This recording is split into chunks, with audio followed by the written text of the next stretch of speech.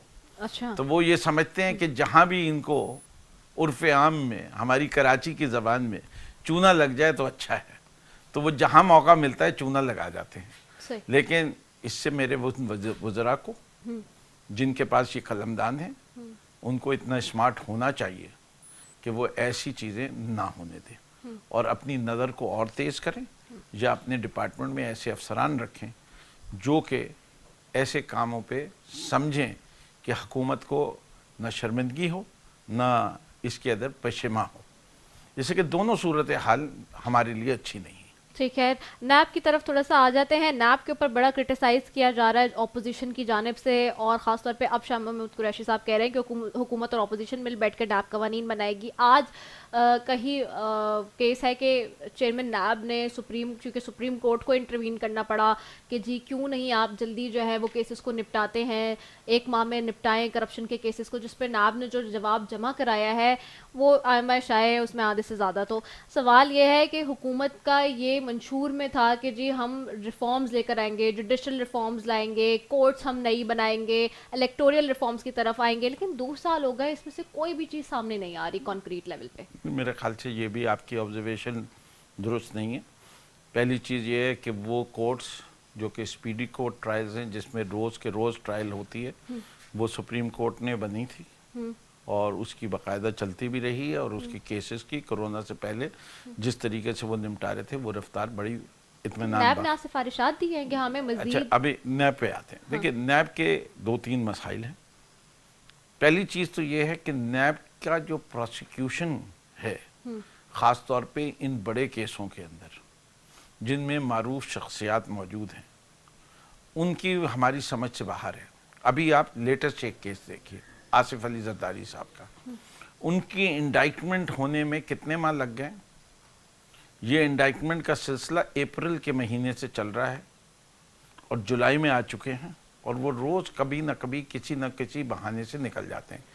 یہ بالکل وہی تراکیب استعمال کر رہے ہیں جو ماضی میں فاروق نائک صاحب نے کی تھیں، کہ 11 سال تک زرداری صاحب پہ کیس چلتے رہے اور کسی ایک کیس کا بھی فیصلہ نہیں ہوا، اور آخرکار میں جو جج تھا اس نے زرداری صاحب کی جو سب سے بڑی سزا تھی وہ نااہلی تھی، اس نے کہہ دیا کیونکہ ان کے کسی بھی کیس میں 11 سال سے زیادہ کی قید نہیں ہے، اس لیے میں ان کو بری کرتا ہوں۔ یہ کیس نہیں ہے، یہ نااہلی کا کیس ہے، اور یہ ان کی یہ اوچھی حرکتیں، میں تو یہی کہوں گا زرداری صاحب کی، اگر آپ نے کوئی گناہ نہیں کیا، آپ جائیں کہ مجھے انڈائٹ کریں، ڈیلی ٹرائل کریں، اور مجھے 1 مہینہ 40 دن میں فیصلہ دیں۔ دوسری چیز ہے، نیب کے پروسیکیوٹر مجرم تو کوئی کبھی بھی نہیں چاہے گا نا، نہیں، کوئی لیکن heavy light بھائی، suppose کوئی XYZ کہ وہ اپنے آپ کو کہے گا کہ جی اسپیڈ ٹرائل کرے، اور ارے بھائی بات یہ میں مجرم ہوں ہی نہیں، میں تو چاہوں گا کہ میرے اوپر سے الزام جلد سے جلد ختم ہونا۔ زرداری صاحب مجرم کب ہیں؟ وہ تو کہتے ہیں میں تو پاک دامن ہوں، میں تو دودھ کا دھلا ہوں، میں نے آج تک کوئی غلط کام کیا ہی نہیں، میں نے کبھی پیسہ بنایا ہی نہیں، نہ میرے اوپر سر محل آتا ہے، نہ میرے اوپر سوئٹزرلینڈ کے کیس آتے ہیں، نہ میں نے کبھی یہ کہا کہ میری دماغی حالات درست نہیں ہیں اس لیے میں کورٹ میں نہیں آ سکتا۔ انہیں تو کچھ کیا ہی نہیں آج تک۔ جب انہیں نے کچھ کیا ہی نہیں تو انہیں گھبرانا کس بات کا؟ گھبراتا وہ ہے جو مجرم ہوتا ہے۔ وہ بات آپ نے صحیح کہی۔ فواد چودھری صاحب جیسے خود کہتے ہیں کہ پروسیکیوشن ہمارے یہاں بہت ویک ہے، حکومت کی طرف سے جب بھی کوئی اپوائنٹ ہوتا ہے تو وہ ساری چیزیں، اور جو حکومت بھی چلاتی ہے اپنے طور سے یا نیب چلا رہی ہے تو وہاں پہ بھی پروسیکیوشن ویک ہے، وہ بار بار ان چیزوں کو رضا، point out کرتے ہیں۔ ایک سرکاری وکیل کتنی تنخواہ لیتا ہے؟ 2 لاکھ 3 لاکھ، اور جو ان کو ڈیفینڈ کر رہا ہے وہ کیا لیتا ہے؟ 4 کروڑ۔ دونوں کی کوالٹی میں کوئی فرق ہوگا کہ نہیں ہوگا؟ تو یہ ریفارمز تو آپ نے لانے تھے نا، یہ چیزیں تو آپ لوگوں جی، نے بات کر کے یہ ہے لے کہ دی۔ اگر آج ایک کسی پرائیویٹ سیکٹر کے وکیل کو 4 کروڑ روپے کی فیس دی جائے گی تو کتنا ہنگامہ ہوگا؟ اور ایسے ملک میں کہاں سے لوگ لائیں جو ملک کی خدمت کا جذبہ رکھتے ہوئے یہ کہیں کہ ہم 4 کروڑ کی فیس نہیں لیں گے، ہم چاہتے ہیں کہ زرداری صاحب کو مجرم ڈکلیئر کرائیں اور ہم 4 لاکھ روپے میں کر لیں گے۔ جب اس کو لے کے آئیں گے تو وہ کہیں گے یہ تحریک انصاف کا ہے، اور جو کچھ وہ آرگیومنٹ دے گا وہ پھر سیاسی ہو جائے گا۔ پھر ابھی تو نیب کا چیئرمین پاکستان تحریک انصاف کی حکومت نے نہیں اپوائنٹ کیا، کیا کہہ رہے ہیں؟ نیب نیازی گٹھ جوڑ۔ اپوائنٹ کس نے کیا تھا؟ نواز شریف نے